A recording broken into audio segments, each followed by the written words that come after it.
प्यारे मसीही माता पिता भाइयों एवं बहनों, यदि मैं आप लोगों से पूछूं पूरी दुनिया की जनसंख्या कितनी है, किसी को मालूम है या कितनी हो सकती है?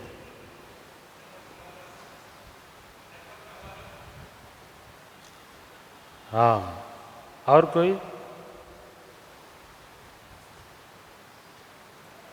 और कोई नहीं जानता है? आप लोग इसी दुनिया के हैं ना? हाँ, उधर कुछ बोला, कितना है? लगभग बोलिए, कोई एग्जैक्ट तो नहीं बताएगा। तो हमारे यहाँ भाई, क्या नाम, संदीप, उन्होंने बोला 9 अरब। करीब करीब वो सही ही है। तो करीब करीब 7.8 बिलियन,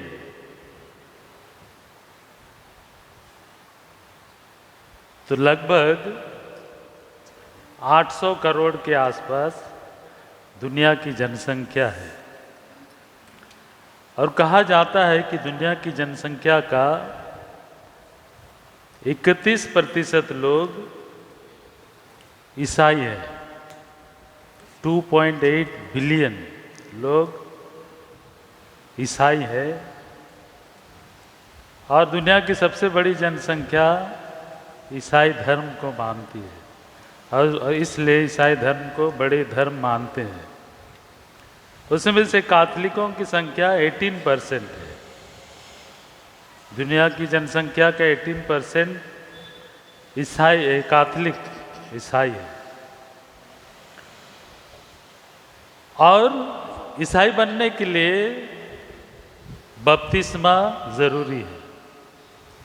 जैसे हमें धर्म शिक्षा में सिखाई जाती है, और जब भी हम कोई संस्कार लेते हैं तो आप लोगों को धर्म शिक्षा के द्वारा बताया जाता है कि ये संस्कार क्या है।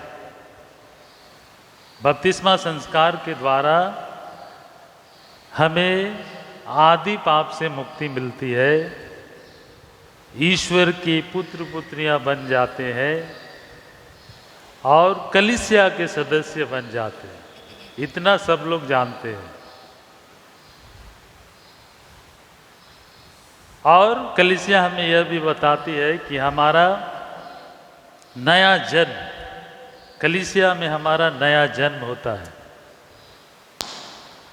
हमारे जन्म के साथ साथ जन्म अवश्य ही हमारे लिए महत्वपूर्ण दिन है, क्योंकि हम इस धरती पर आए हैं। लेकिन हमारे लिए कलीसिया में नया जन्म का दिन आज है, जब ये बच्चे, इन बच्चों के लिए उनका जन्म दिवस कलीसिया में आज है। उनका नया जन्म कलीसिया में आज होगा। लेकिन हम लोग इस दिन को अक्सर भूल जाते हैं। यदि आप लोगों में से बड़े लोग हैं, उनसे पूछा जाए आपका बपतिस्मा का दिन कौन सा है, यही मैं आप लोगों को, आपका कब है?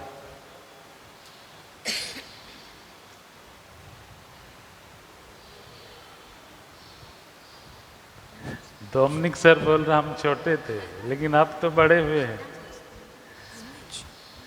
आपके पास सारा डॉक्यूमेंट है।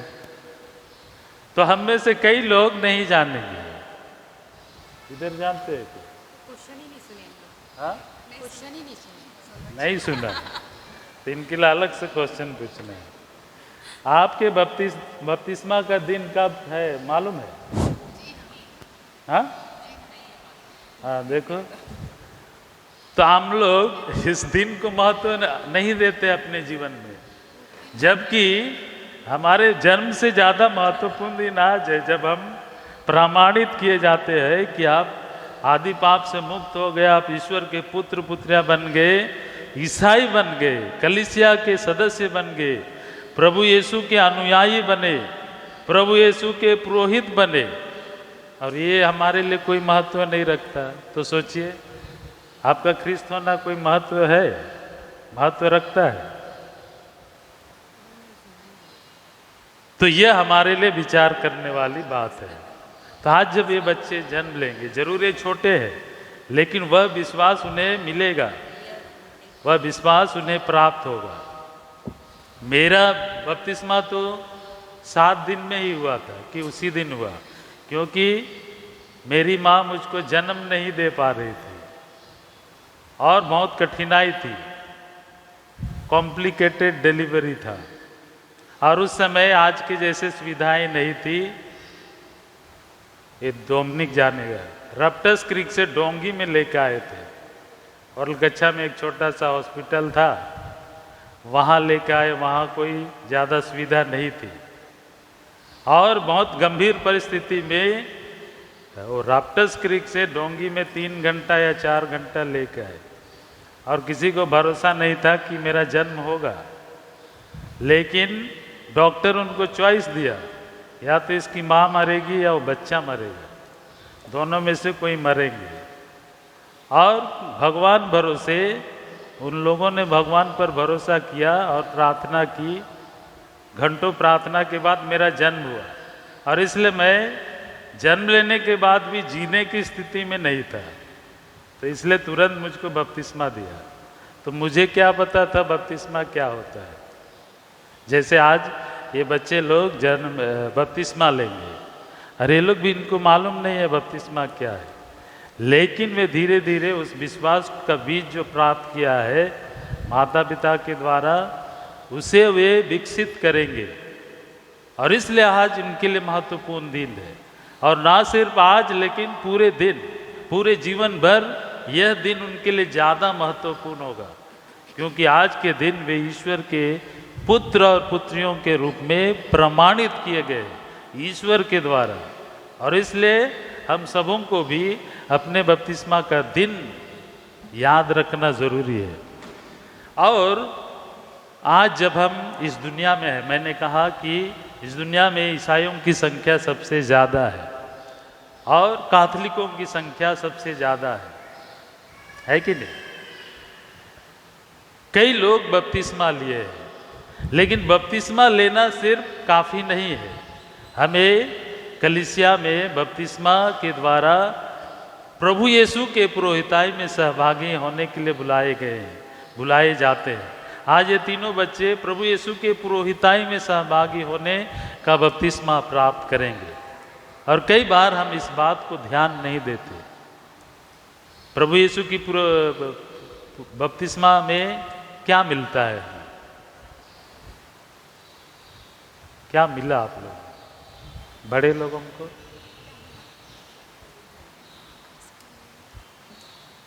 आप लोग माता पिता,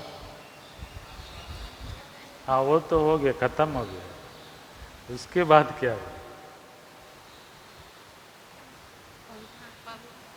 प्रभु यीशु के प्रेरिताई क्या है?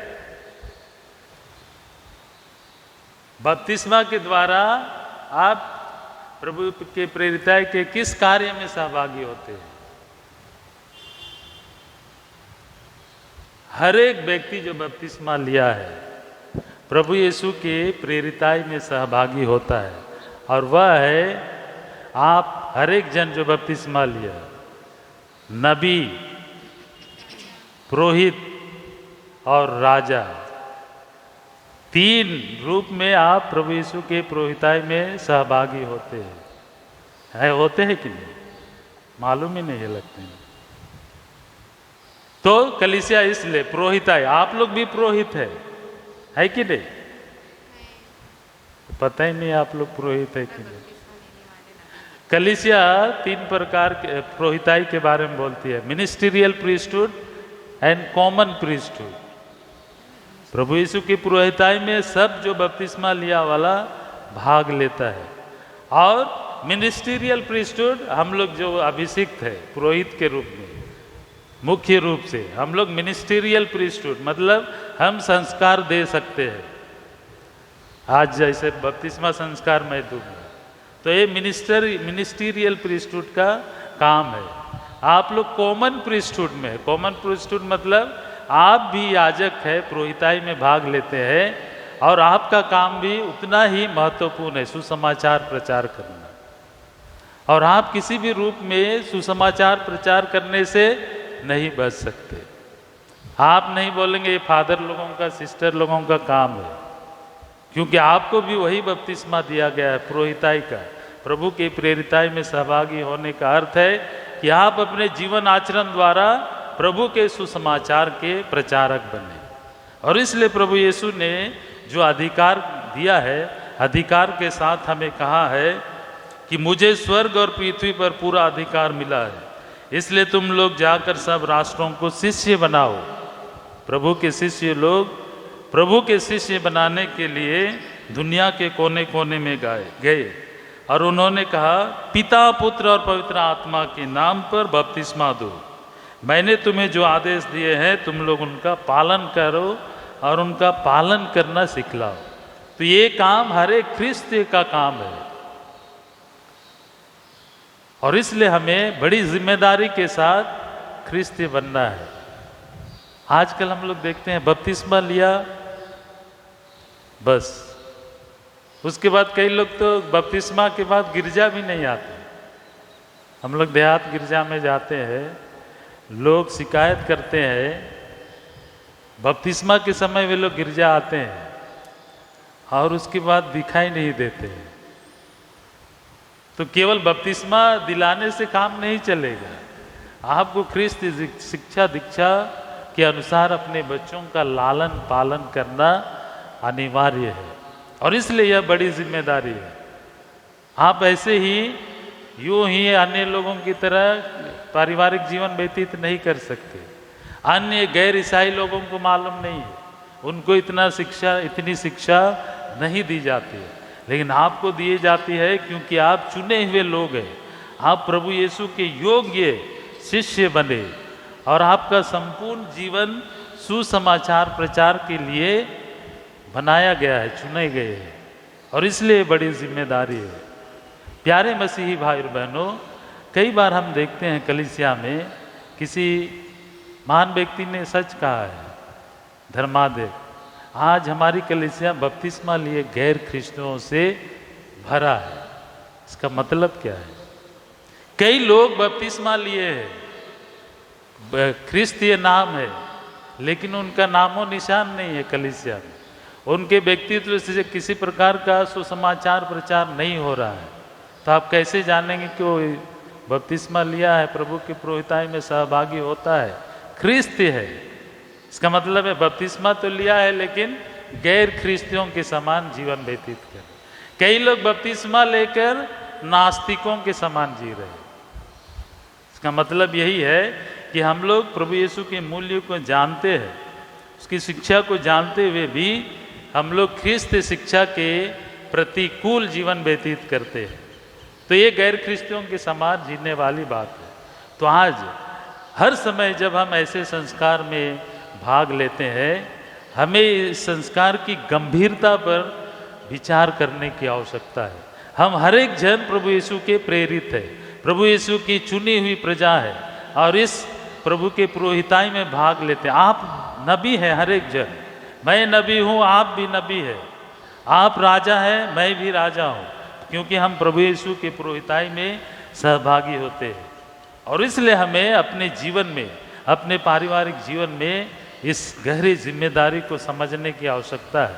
यदि हमारे ख्रिस्त माता पिता इन बड़ी जिम्मेदारियों को अपने जीवन में समझेंगे तो वे लोग अपने बच्चों को ख्रिस्त शिक्षा दीक्षा बेहतरीन तरीके से दिलाएंगे। आज देखिए कई तरह से माता पिता लापरवाह है। बच्चों को बपतिस्मा दिला देना काफ़ी नहीं है, उनको हर रविवार को गिरजा लेकर जाना, उनको परिवार में धर्म शिक्षा देना उनका कर्तव्य है। लेकिन ऐसा नहीं होता है। उसका परिणाम क्या है? जब हम लोग बच्चों को यहाँ परम प्रसाद संस्कार देते हैं, एक भी प्रार्थना नहीं जानते, यहाँ तक कि क्रूस का चिन्ह बनाने नहीं जानते, तो आप किस माने में ख्रिस्त माता पिता है? और इसलिए कलीसिया हम लोगों को बड़ी जिम्मेदारी देती है, हर एक जन को, कि हम प्रभु यीशु के पुरोहिताई में सहभागी होते हैं इस बपतिस्मा संस्कार के द्वारा। और अभी हमारे सामने बड़ा सवाल है, प्रभु यीशु संसार की मुक्ति के लिए संसार में आए, केवल ईसाइयों के लिए नहीं, पूरे मानव जाति के उद्धार के लिए प्रभु यीशु ख्रिस्त इस संसार में आए हैं। और हमारी कलीसिया की जो समझ है, जो शिक्षा है, उसके अनुसार द्वितीय महासभा के पहले की जो विचारधारा थी उसके अनुसार एक्स्ट्रा एक्लेसिया नूला सालुस लैटिन में बोलते हैं, ये विचारधारा है।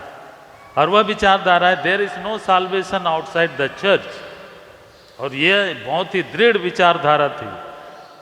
द्वितीय वाटिकन सभा के पहले की जो विचारधारा थी, there is no salvation outside the church, मतलब जो बपतिस्मा ग्रहण नहीं किया है, जो कलीसिया का सदस्य नहीं है, उसे मुक्ति संभव नहीं है। तो ये गंभीर विचारधारा थी और यह हमारे लिए सोचने को मजबूर करेगा कि यदि कलीसिया के सदस्य जो बने हैं वे लोग ही मुक्ति प्राप्त करेंगे तो बाकी लोगों का क्या होगा? बाकी लोग कैसे मुक्ति प्राप्त करेंगे? इस दुनिया में जैसे मैंने कहा 800 करोड़ के करीब लोग हैं और उनमें से कई अधिकांश लोग अभी तक बपतिस्मा ग्रहण नहीं किए, उनका क्या होगा? तो यह गंभीर सवाल कलीसिया के सामने आए और द्वितीय महासभा के बाद इस विचारधारा में बदलाव किया गया। एक्स्ट्रा एक्लेसिया नूला सालुस, there is no salvation outside the church. बपतिस्मा जो नहीं लिया है वह स्व मुक्ति प्राप्त नहीं करेगा।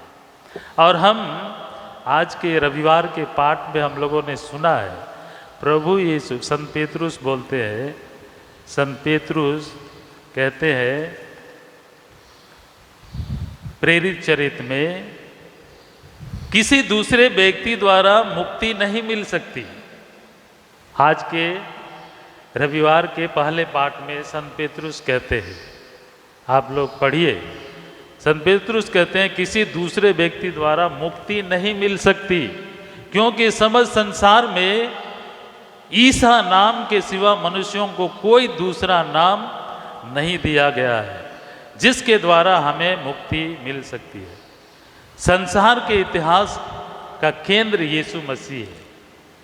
और देखिए जिस तरह से संत पेतरुस ने घोषणा की है कि यदि हमें मुक्ति मिलेगी तो प्रभु यीशु मसीह के द्वारा है। और प्रभु यीशु मसीह ने कहा कि तुम संसार के कोने कोने में जाओ और पिता, पुत्र और पवित्र आत्मा के नाम पर बपतिस्मा दो। और हम उस मसीह को कितना स्वीकार करते हैं, आप अपने आप से प्रश्न पूछिए। क्या हम यह घोषित करते हैं कि प्रभु यीशु ही संसार का मुक्तिदाता है जिसके द्वारा मुक्ति संभव है? और जैसे मैंने कहा कि कलीसिया में ये विचारधारा उत्पन्न हुई और वह विचारधारा जब यदि बहुत सारे लोग तो बपतिस्मा नहीं लिए हैं, उनकी मुक्ति होगी। बहुत सारे लोग प्रभु यीशु को नहीं जानते हैं, क्या उनका मुक्ति होगा? संभव है? क्या वे लोग स्वर्ग जाएंगे? और इसलिए द्वितीय वाटिकन महासभा के बाद जो विचारधारा आई उसके अनुसार सबों की मुक्ति के लिए प्रभु मसीह आए हैं और फिर विचारधारा में बदलाव लाए।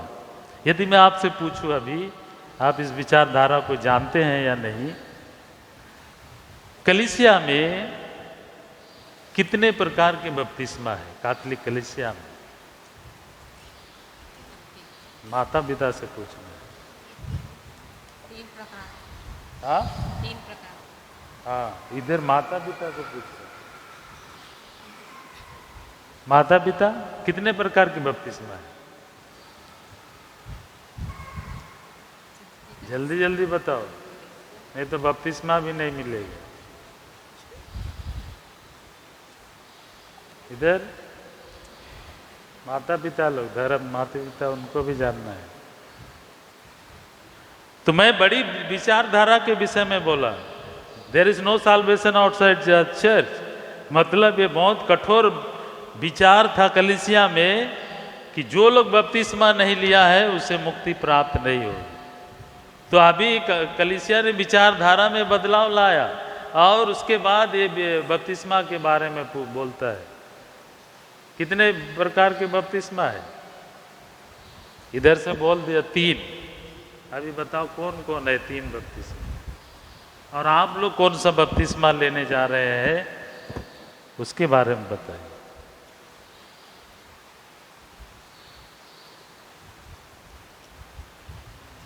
पहला बपतिस्मा कौन सा? 3 तो बोल दिया। हाँ, पहला है जल का बपतिस्मा जो ये लोग आज ग्रहण करेंगे। दूसरा क्या है?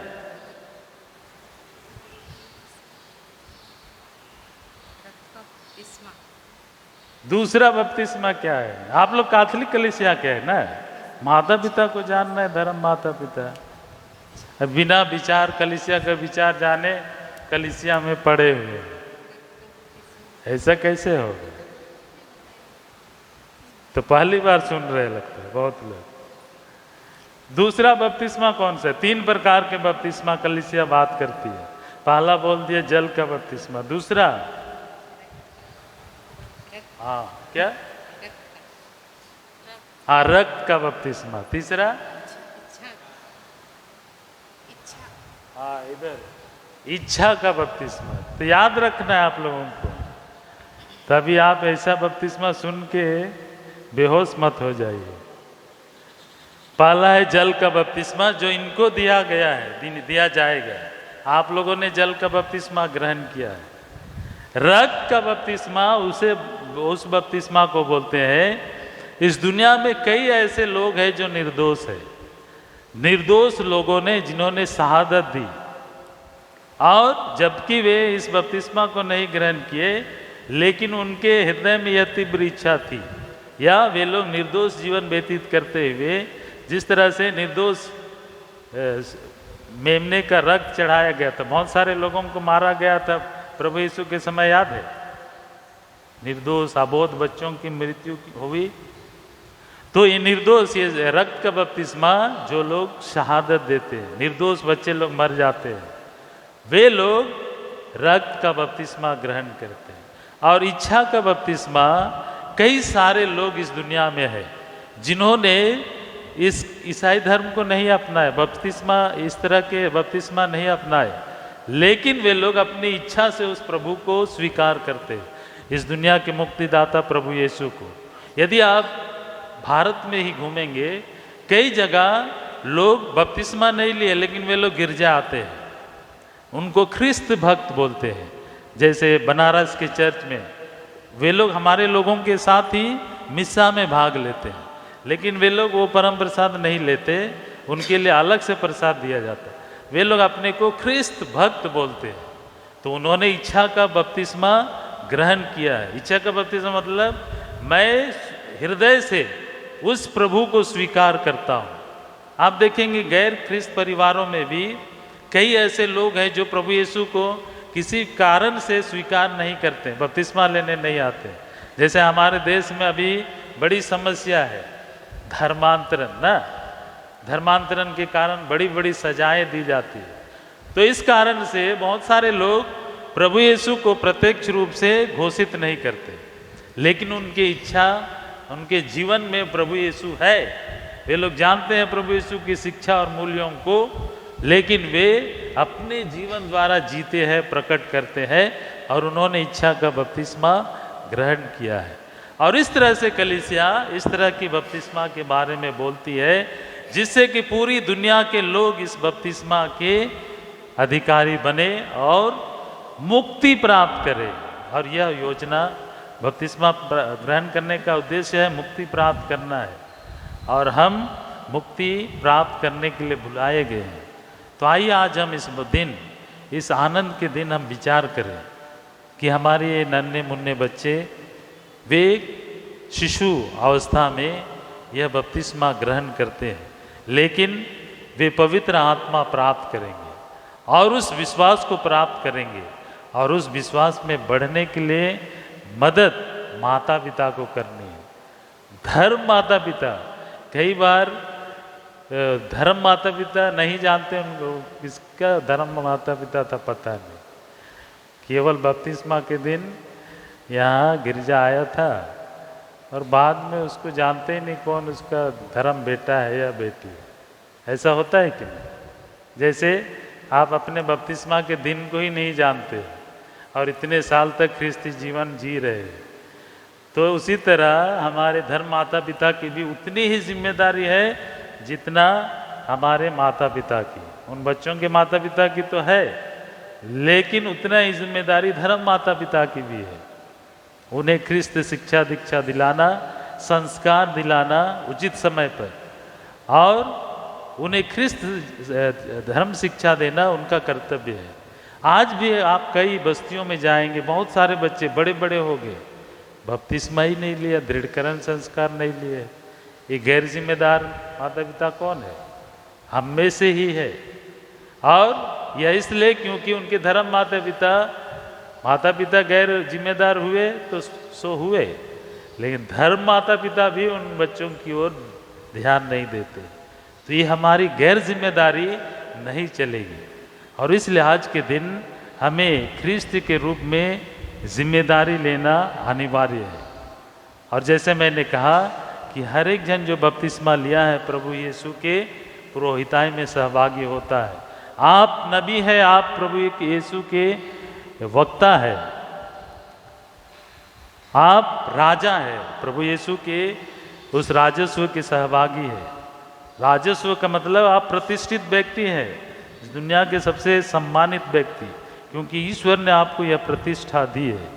और आप एक पुरोहित है, आप सामान्य पुरोहिताई में सहभागी होते हैं। और हर एक को जो बपतिस्मा लिया है, सामान्य रूप से प्रभु ने यही कार्य दिया है। आपने जो शिक्षा ग्रहण किया है उसे आपको दूसरों को सिखलाना आपका परम कर्तव्य है। तो आज आपको अपने लिए विशेष प्रार्थना करने की ज़रूरत है। आइए आज हम इन तीनों बच्चों के लिए विशेष प्रार्थना करें। आयरा, जियोन और नाम भी कर अनोरा, इनके लिए विशेष प्रार्थना चढ़ाएं।